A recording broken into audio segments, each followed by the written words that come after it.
આજે આપણે બનાવીશું સરસ મજાના સમોસા. એકવાર ખાશો તો ખાતા જ રહી જશો. એક આપણે થાળ લઈ લઈશું. તેમાં આપણે મેદાનો લોટ એડ કરીશું. મેદાનો લોટ એડ કર્યા બાદ તેમાં આપણે સ્વાદ અનુસાર મીઠું એડ કરીને પછી તેમાં અજમો એડ કરીશું. ત્યારબાદ તેમાં આપણે ઘી કે તેલ તમે યુઝ કરી શકો છો. અહીંયા મેં ઘીનો ઉપયોગ કર્યો છે. મેં ઘીનું પ્રમાણ થોડું વધારે રાખ્યું છે જેથી લોટ સારો બંધાય અને સોફ્ટ બાંધાય.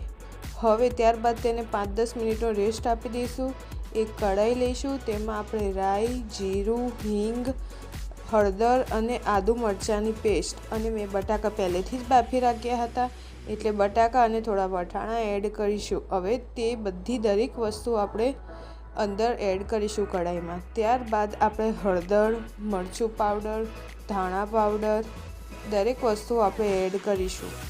ત્યારબાદ મેં સમોસાનો મસાલો એડ કર્યો છે. હવે દરેક વસ્તુ આપણે સરસ મજાનું મિક્સ કરી લઈશું અને થોડો ઉપરથી ગરમ મસાલો પણ એડ કર્યો હતો અને આમચૂર પાવડર પણ લીધો હતો.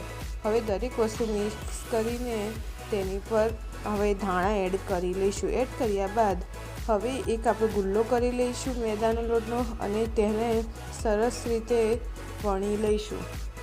રોટલીની જેમ આપણે રોટલી વણી લીધી છે. હવે આપણે તેને વચ્ચેથી તેને કટ કરી લઈશું. હવે આપણે તેને ત્રિકોણ શેપ આપીશું. ત્રિકોણ શેપ આપ્યા બાદ તેને પછી પાણીથી એડ કરીને તેને સરસ રીતે લોટને આજુબાજુની ધાર પાણીથી ચોંટાડી દઈશું. હવે એ જ રીતે મસાલો ભરી દેવાનો અને ત્યારબાદ ત્યાં પણ આજુબાજુ ધાર ઉપર પાણી એડ કરીને સરસ રીતે દબાવી દઈશું. તમે જોઈ શકો છો કે આપણો સમોસો સરસ રીતે શેપમાં તૈયાર થઈ ગયો છે. એ જ રીતે હું બીજી રીતે પણ તમને બતાવી રહી છું. તમે જોઈ શકો છો.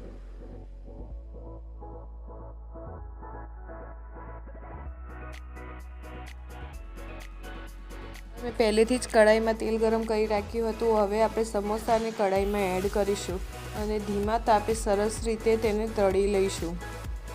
હવે થોડા હલકા બ્રાઉન કલરના થઈ જાય તો આપણે ધીમે તાપે જ તેને સરસ રીતે પલટી દઈશું અને ધીમે ધીમે તેને ચડવા દઈશું.